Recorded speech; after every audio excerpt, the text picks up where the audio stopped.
So I have this Raspberry Pi 5 with me, and today we will look at how we can create a NAS drive using this Raspberry Pi. Now what is a NAS device? A NAS device is a device on which you can transfer data to or retrieve data from wirelessly or using a LAN cable. Now this setup can also be used for a Raspberry Pi 4 or a Raspberry Pi 3 also. Now we will do this entire setup using OpenMediaVault and then access it using a Windows machine as well as a macOS. Now finally, we will look at how this NAS device performs when we run it on a Raspberry Pi 5.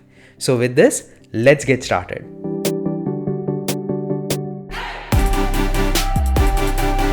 So first thing what we're going to do is we are going to prepare a micro SD card with the Raspberry Pi OS such that we can insert this into the Raspberry Pi. So right now I have a Raspberry Pi 5. You can also use a Raspberry Pi 4 or a Raspberry Pi 3 also. Obviously the Raspberry Pi 5 is faster than the Raspberry Pi 4, but if you already have one lying around like a Raspberry Pi 4, you can already use it, or even a Raspberry Pi 3 also. So let us first have this imager installed. So to get this imager, you will have to go to this site here, Raspberry Pi/software. I will provide this link into the article that I will link into the description below. So here you can download this imager and then install it. So once you install this, you'll have this imager.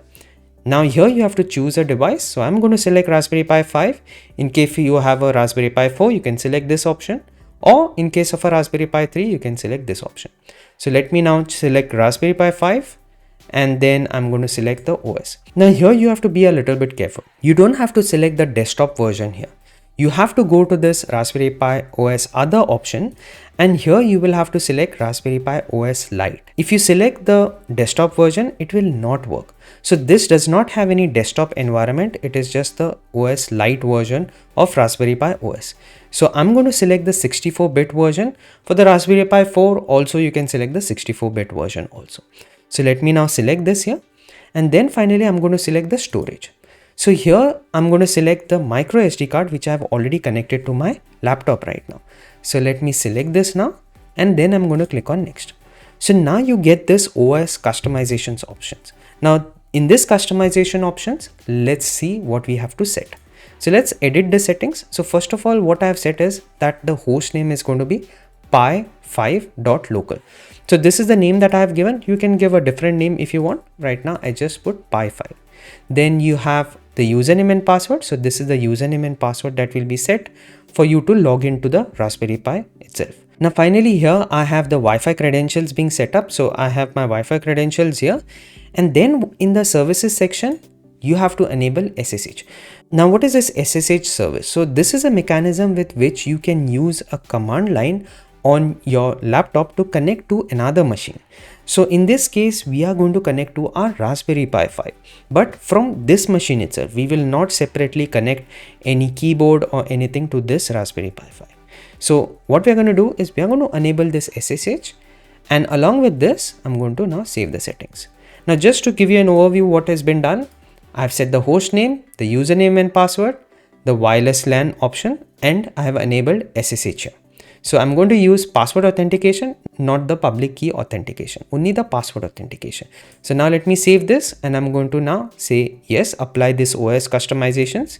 And then I'm going to select that yes, go ahead and erase the micro SD card. So now this will actually start writing the OS onto the micro SD card.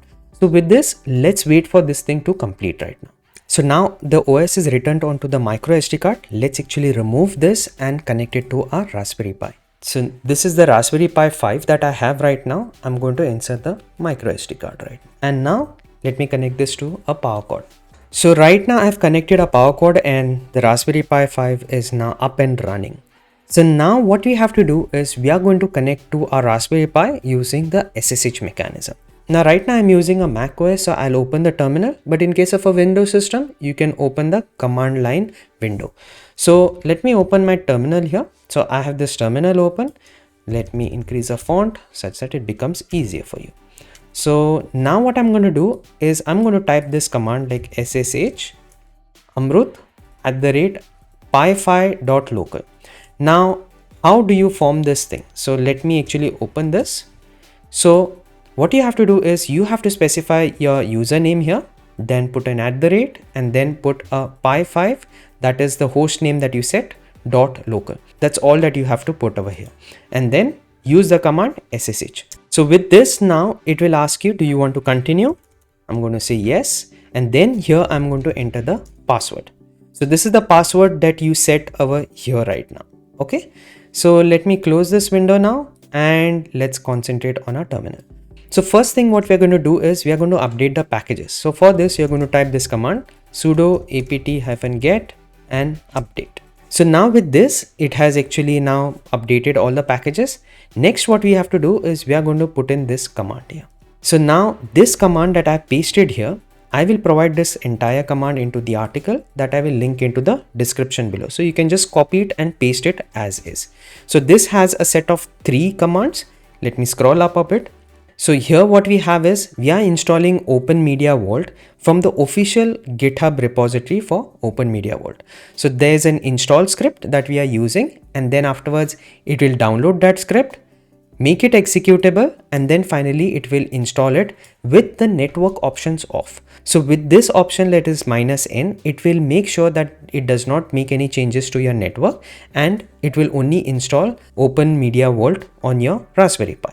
So now let it finish completing its setup. So this will take a little bit of time. So let's wait for this thing to complete. So right now it has completed its installation. It is showing that it has a summary that all of this has succeeded, nothing has failed. And with this, the installation is all complete. Now what we have to do is we have to access the IP address of this Raspberry Pi 5. So first thing what we have to make sure is that we should not restart the machine right now.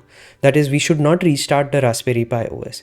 If you do that, you will lose SSH access, because the OpenMediaVault has actually configured everything inside the OS, and it has taken into the OS the full access control mechanism. So if you restart it, you will not be able to do an SSH access right now. All this configuration we will look into the OpenMediaVault. So what we are going to do is we are going to open our browser. So let's open the browser here, and then I'm going to try and access pi5.local. So once you open this pi5.local, you will have this OpenMediaVault configuration. Now at any point, in case you're not able to access this URL using the hostname.local, you can always specify the IP address of your Raspberry Pi with which it has connected to your Wi-Fi network. Now in order to find this IP address, you will have to log into your router, and you will find the IP address next to the host name of your Raspberry Pi with which you can then access this URL. So in my case right now, the IP address is this IP address, and when I enter this, you should get this login page available to you. But right now I'll be using the most simplest mechanism, that is pi5.local. Here we will be logging in as the admin right now. Now for the admin login, you will have to use the username admin, and the password is OpenMediaVault. If you lose this username and password, I will provide it into the article. So with this, I'm going to click on login now, and then we have this. So we right now have logged into our Raspberry Pi 5 OpenMediaVault login itself. So before I close this option here, now this OpenMediaVault is created by some enthusiasts, open source developers. So if you want to support them, you can always donate some money using this option here. And then what we are going to do, we are going to do some settings for this. So now first thing what we are going to do before we jump into the settings here, first thing we have to do is change the password, because since this is a default password, anybody can access it. So go to this user settings and then change the password. So now in this, you're going to set in a new password. So I'm just going to give a new password here right now for me. And I'm going to now click on save. And with this, I have set in a new password. So make sure you set a completely new password and don't keep the default password that you have. So if you keep the default password, anybody can access this drive then. Obviously right now we have not exposed it onto the internet. It is still on a local. So only people within your Wi-Fi network can access this location right now. Now let's look at some of the things that we have inside this. So let's look at the main thing that we are interested right now is the storage, because we want to actually have some kind of a storage that is available over the network, right? So let's go to the storage section here. And now in this disks, you have this one disk over here. So now what is this one? So this is the micro SD card that I have actually inserted into my Raspberry Pi. That is what it is showing you right now. Then let's go to the file system. In the file system, you don't have anything because we will be actually creating one of the file system from the disks itself. And then finally, we will create folders. These folders will be actually available via your network. So let's see how we can do this. So for this, I have this USB 3.0 external drive here. So this is a 1 terabyte drive and this supports USB 3.0. So USB 3.0 is faster. So I have this drive right now. And now I'm going to connect this to my Raspberry Pi. So I'll be connecting it to the port 3.0. That is the port which has the blue color on it. So let me actually connect this right now. So right now I have connected the drive and now this will actually start working.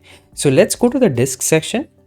And in the disk section right now, if you see, I have now this extra option. So I have like a WD external drive, which I have connected right now. And let's actually, first of all, mount this drive. So now to mount it, what you have to do is you'll have to go to file systems here and then click on this play button here. So here, if you see, it's saying mount an existing file system.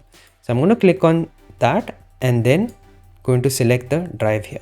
So this is the drive that was now connected to my Raspberry Pi. So with this, I'm going to select this, and here is this threshold that you can set such that it starts giving you a warning once it exceeds this threshold. So right now this 85% is the capacity of your hard drive. If the data exceeds above this capacity, it will start giving you a warning. So I'm right now going to select the default, that is the 85%, and I'm going to click on save here. So if you see right now, once you get this, you have to make sure you apply these changes here. So let me apply these changes. Now let's actually wait for a minute. And if you see right now, it is showing me that 153 GB is right now being used and the remaining is available. And the status is showing it's online. So that means it is up and running for us right now. So we have set up now the file system. Now let's look at how we can create certain folders inside this file system or basically inside your drive to be shared. So let's go to the shared folders here. And here what I'm going to do is I'm going to click on create here. Here, first thing you're going to give a name. So let's give it a name, like for example, let's call it as shared drive 1. And here I'm going to select the file system. So the file system that we just mounted before, I'm going to select that. And this is the relative path inside that file system itself. So it has auto generated it. So you can specify this. If you specify the slash option, this means it will start from the root of your drive. Root meaning the first location inside the drive. So right now I'll give this as the root. You can obviously give a subfolder name and this will create a subfolder. Now next here, I'm going to give it some permissions. So here I've specified that the administrator can read and write, users can read and write. So others can only read this drive. There are other options here. You can select appropriately, but right now I will be selecting this. So let me select this and then I'm going to click on save. Before I save this, since I'm actually keeping the root location of the drive, I will actually specify this here such that it becomes easier for us to know what location it is. So I'm going to call this as shared root location such that it becomes easier for us to know this location further. So I'm going to click on save on this right now. And this gives me an error. Now I have figured out that this error apparently happens, but this configuration does get saved. Why? Because if you see here right now, it is still showing that the configuration can be applied. So I'm going to now cancel this. Yes, I want to discard them. And then if you see this option here, this is still available here. So it did get saved, but somehow it gives this error. I continuously faced it. I don't know why it happens, but this configuration still works. So right now, if you see here, the shared drive name is here and the absolute path has been created here. And the relative path is slash. That is the root of that shared drive. So with this, I'm going to apply these changes and I'm going to say yes right now. So now these changes are going to be applied to my OMV, that is OpenMediaVault right now. Next, what we are going to do is we have set up the shared folders right now, right? We have set up a shared location for us. But now we have to have some kind of a user with which we can access this shared folder, right? So let's create a user for this.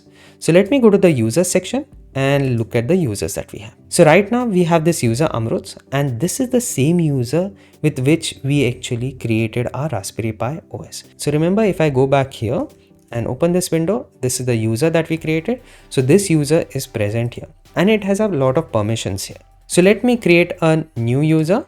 You can obviously use the Amrut user to work with it, but just to show with a new user what you will have to do. So let me create a user called as say user-1, and I'm going to give it a password, and that's all that I'm giving here. Now along with this, I'm going to now just click on save. So with this, I have created a new user, and then with this I'm going to apply these changes, and now the changes have been applied. Now we have the shared drive here. That is, let me go back to the storage section. We have the shared drive here, and we need to provide access to that user such that the user can access this shared drive. So one way to do that is select this, and then we have this permissions option here. So let me click on this permissions option, and then here you see all the various users.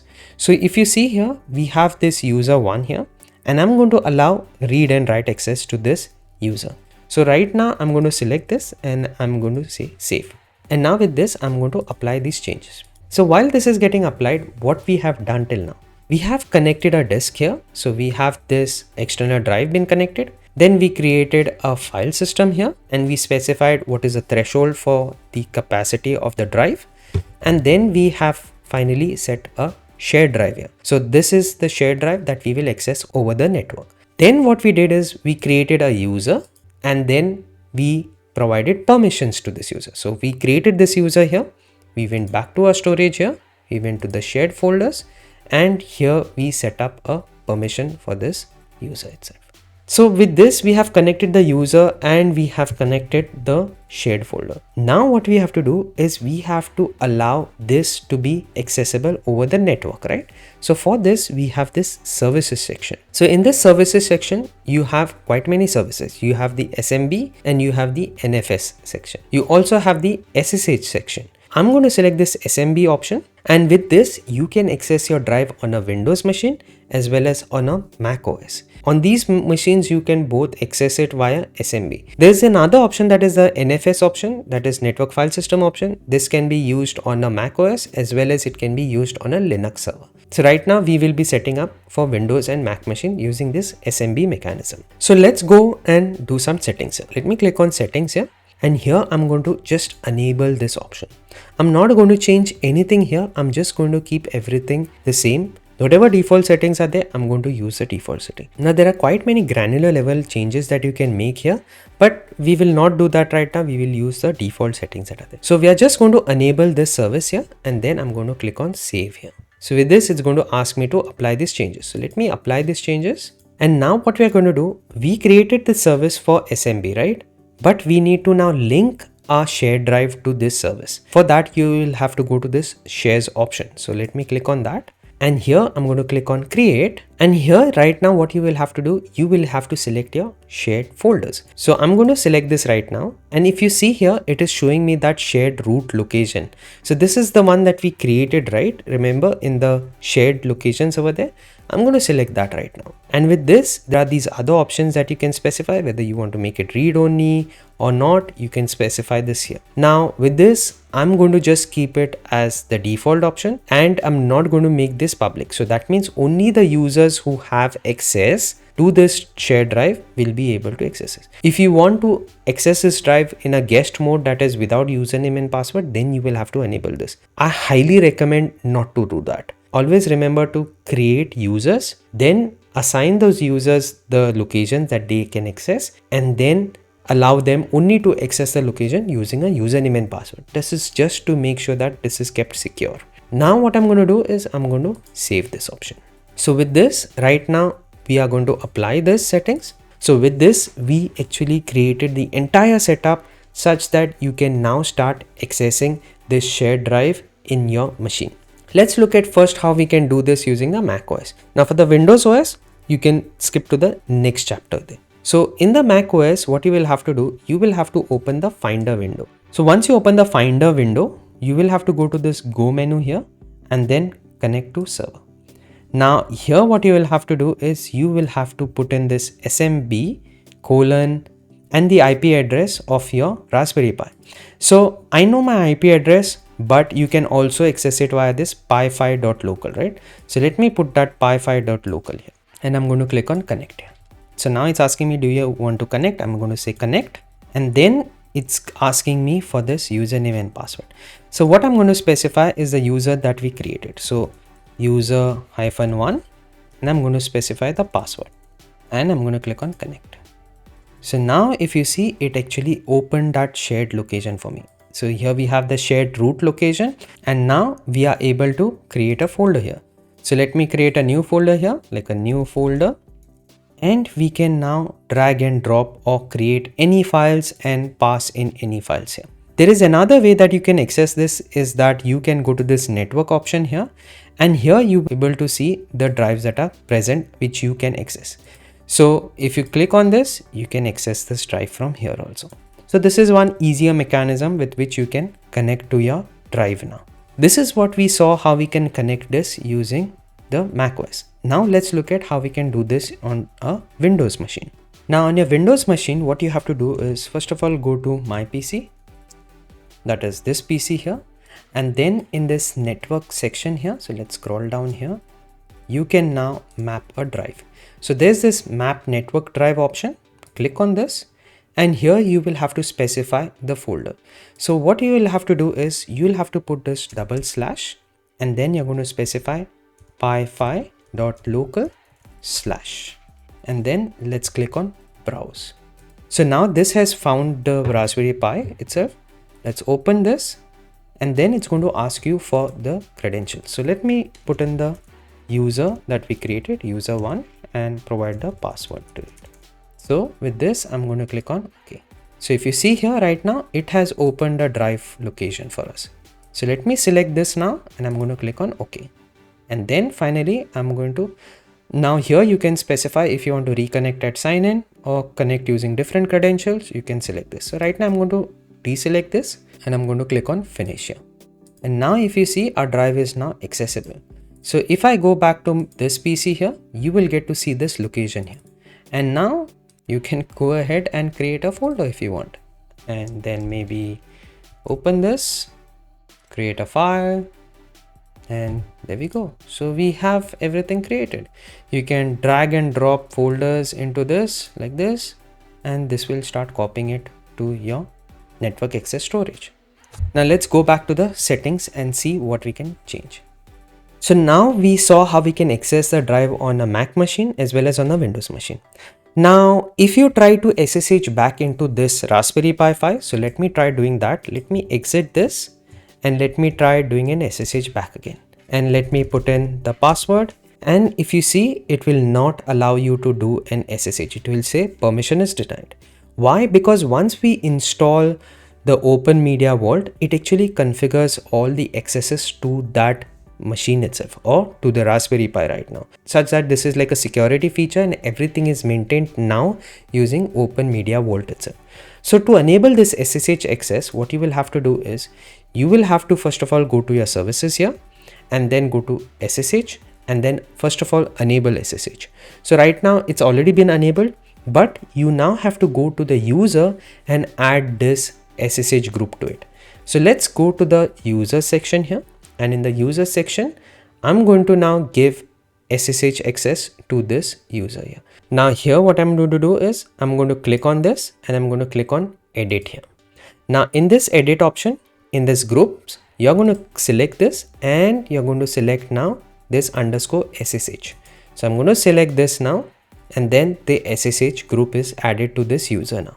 So let me save this, and then finally apply the changes. So let's now try to do an SSH again, and if you can see, we are able to now log in to our Raspberry Pi 5. So this is one of the things that you have to do in case if you want to enable an SSH access to a user. Everything has to be controlled now from this software itself, that is OpenMediaVault. So that is the reason I asked you to change the default password of your admin user, because with this, the entire permissions on your Raspberry Pi are now controlled using OpenMediaVault itself. So finally, we have a network attached storage been created using OpenMediaVault and using a Raspberry Pi. So we just saw how we created a NAS drive using a Raspberry Pi. Now how does this NAS drive performs? Now when I connected the Raspberry Pi using a Wi-Fi and then I tried accessing data over the Wi-Fi on my laptop, I got speeds of around 12 Mbps.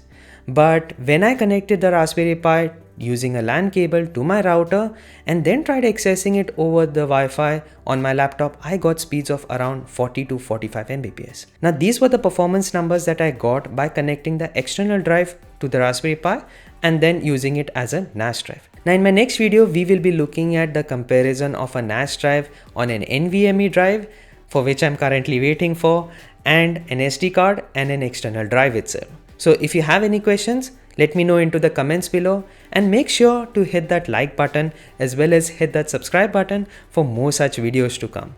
Now if you want to support this channel, there are links into the description below wherein you can buy me a coffee or you can support me via Patreon. Now with this, I would also like to thank my first Patreon subscriber for supporting this channel. So till then, take care and I will see you in my next one.